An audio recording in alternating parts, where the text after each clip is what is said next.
Everyone, welcome to Vidya trans. इस video में मैं आपको नोडल एनालिसिस से सर्किट को कैसे सॉल्व करते हैं वो बताऊंगा।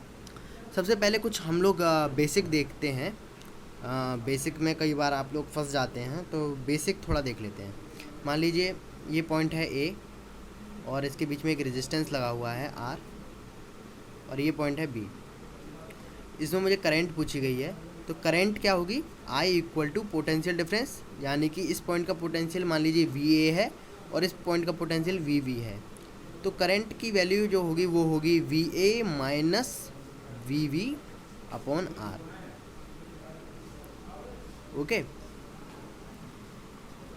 दूसरा एक पॉइंट और है। फर्स्ट पॉइंट हो गया।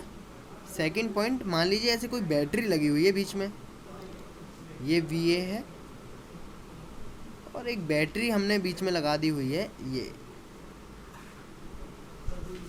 प्लस माइनस ई, ठीक है। और ये पॉइंट दे दिया है दूसरा बी, इसका पोटेंशियल है बी वी। ओके, अब आपसे पूछी गई है करंट क्या होगी, तो करंट क्या होगी, current I equal to potential difference V A minus V V. अब एक चीज़ आपको देखनी है कि इस बैटरी से जो करंट निकलेगी वो इस करंट का विरोध करेगी या इसके साथ चलेगी। जैसे कि मैंने आपको पहले भी बताया था, करंट -2 चलती है, और आपको पता भी है ये चीज़ -2 चलेगी। तो इससे निकलने वाली जो करंट होगी वो ऐसे हम लोग आई एक्स कहते हैं उसको, बिल्कुल कह सकते हैं, ठीक है। तो इस करंट का ये करंट जो है वो विरोध कर रही है, देख रहे हैं आप, ये इस डायरेक्शन में और ये इस डायरेक्शन में, दोनों अपोजिट डायरेक्शन में है। तो ये बैटरी नेगेटिव कंसीडर करेंगे हम, माइनस ई अपॉन रेजिस्टेंस, ठीक है, रजिस्टर वैल्यू।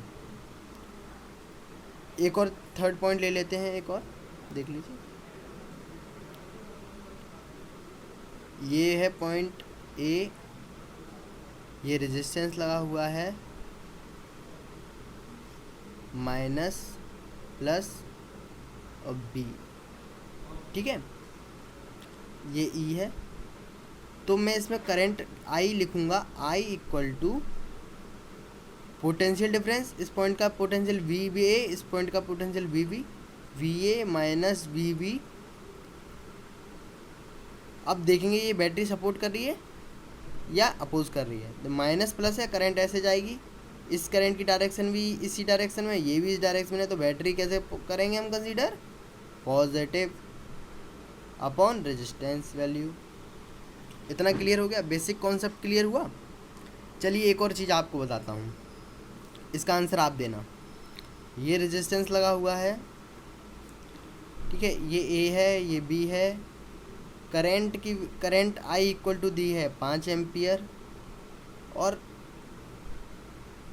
इस दिशा में अगर ये करंट में, इस दिशा में एक करंट है आई एक्स, ठीक है। आई एक्स की वैल्यू क्या होगी, तो क्या होगी आई एक्स की वैल्यू, मान लीजिए कुछ ये आपके लिए क्वेश्चन है, क्या होगी।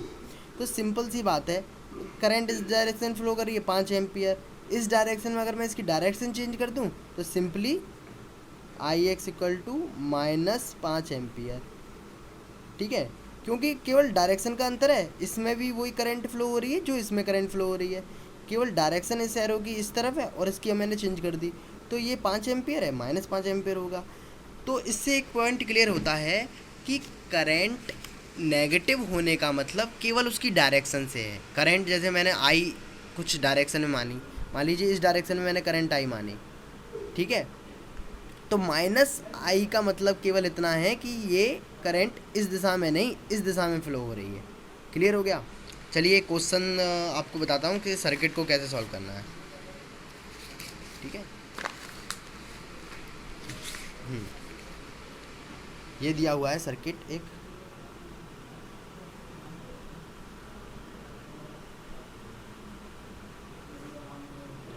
+-4 वोल्ट,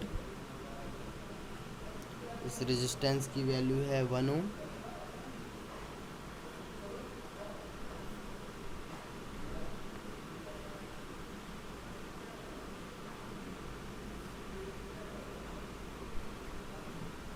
एक क्वेश्चन ऐसा बताऊंगा, यही क्वेश्चन में आपके सारे कॉन्सेप्ट क्लियर हो जाएंगे, ठीक है। क्योंकि कभी कभी क्या होता है कि हमारे जो क्वेश्चन होते हैं वही कन्फ्यूज़न क्रिएट कर देते हैं हमारे लिए। क्यों? उसमें कुछ कुछ कॉन्सेप्ट अलग लगता है, मतलब उसमें पूरे कॉन्सेप्ट लगते नहीं हैं, तो आप अधूरे में ही सोच लेते हो हाँ ऐसे ऐसे हो रहा है, ठीक है। तो वो चीज़ से बचना है, तो हमें एक थोड़ा अच्छा सा क्वेश्चन ले लेंगे जिसमें सब चीज़ हमारी क्लियर हो जाए, ठीक है। ये ले लिया मैंने। तो सबसे पहले अगर आपको नोडल एनालिसिस करनी है, मान लीजिए मुझसे पूछा है इस ब्रांच में करंट क्या होगी, ठीक है। तो सबसे पहले नोडल एनालिसिस करनी है, तो आप फाइंड आउट करें कि प्रिंसिपल नोड कहाँ है। प्रिंसिपल नोड माने कि मुख्य नोड, ठीक है। तो मुख्य नोड मेरा ये है, क्यों? यहाँ पर 2 से अधिक एलिमेंट जुड़े हुए हैं, तो मैंने इस पॉइंट को प्रिंसिपल नोड मान लिया। इस पर कुछ पोटेंशियल दे दो, मान लीजिए इस पॉइंट का पोटेंशियल VA है। फिर दूसरी बात हमें क्या करनी है कि KCL लगाना है। KCL कैसे लगेगा? ये डायरेक्शन मार्क कर दो करंट की, IA, IB, IC, ठीक है, मार्क कर दी। तो KVL क्या कहता है? नोड पर मिलने वाली करंट का एल्जेब्रिक सम 0 होता है, या कह दें नोड से बाहर जाने वाली सारी करंट का एल्जेब्रिक सम 0 होता है। तो नोड से बाहर जाने वाली करंट का एल्जेब्रिक सम 0 कर दीजिए, IA, IB, IC equal to 0, ठीक है। अब IA का वैल्यू आप खुद बताएंगे मुझे, क्या होगी? VA माइनस इस पॉइंट का पोटेंशियल क्या है? 0 वोल्ट। तो वोल्टेज हमने पहले सबसे पहले क्या लिया था? Potential difference. तो VA माइनस 0 प्लस माइनस किस पर डिपेंड करेगा? अब ये कि ये बैटरी इससे निकलने वाली करंट का अपोज कर रही है, सपोर्ट कर रही है। तो अपोज कर रही है, सपोर्ट कर रही है। मान लीजिए -2 प्लस करंट फ्लो होगा इस डायरेक्शन में, ठीक है, और ये इस डायरेक्शन में, तो अपोज करेगी। तो इधर क्या आएगा? -4 अपॉन रेजिस्टेंस की वैल्यू 1 है, प्लस IB निकालिए। IB क्या होगी? इस पॉइंट का पोटेंशियल VA माइनस इस पॉइंट का पोटेंशियल क्या है? 0। पोटेंशियल डिफरेंस लिए ना, VA माइनस 0। और अब ये बैटरी सपोर्ट कर रही है, अपोज कर रही है। करंट ऐसे बहेगी तो बैटरी का अपोज करेगी, तो -2 अपॉन 1। क्लियर है इतना पॉइंट? IC क्या होगी? IC इस डायरेक्शन में फ्लो कर रही है, और इसमें करंट सोर्स लगने का मतलब ये है कि इस ब्रांच में करंट है जो है वो 2 एम्पियर है। तो मैंने आपको बताया था, ऐसे अगर IC बह रही है और इस तरफ से 2 एम्पियर बह रही है, ठीक है, तो IC की वैल्यू क्या होगी? -2 एम्पियर, है ना। अपोजिट डायरेक्शन में IC एक ही ब्रांच के लिए है। मान लीजिए इस ब्रांच में करंट IC बह रही है और इधर से करंट 2 एम्पियर आ रहा है, तो IC की वैल्यू क्या होगी? -2 एम्पियर। अगर ये पॉइंट क्लियर ना हुआ हो तो कमेंट सेक्शन में पूछना, मैं आपको और क्लियर करूँगा, ठीक है। तो ये क्या होगा? VA -4 plus VA -2 equal to 2, ठीक है। तो VA की वैल्यू आ गई, कितनी आ गई? VA इक्वल टू 6, यानी कि VA इक्वल टू 3। अब VA की वैल्यू आ गई। अब मुझे में जो करंट I पूछी है, तो I किसके बराबर है? IB के बराबर है। तो कैसे निकालेंगे? IB इक्वल टू क्या था? VA minus 0 -2 upon 1। VA की वैल्यू पता चल गई क्या है? 3। तो लगा दीजिए, IB इक्वल टू 3 -2 अपॉन 1, यानी कि IB इक्वल टू आ गया 1 एम्पियर, ठीक है।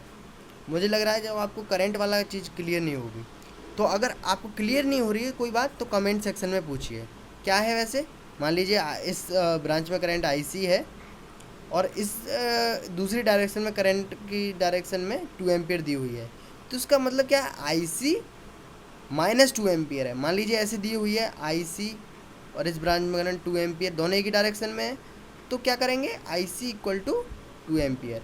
कंफ्यूज मत होना, पूछ लेना मुझसे, ठीक है। Thank you.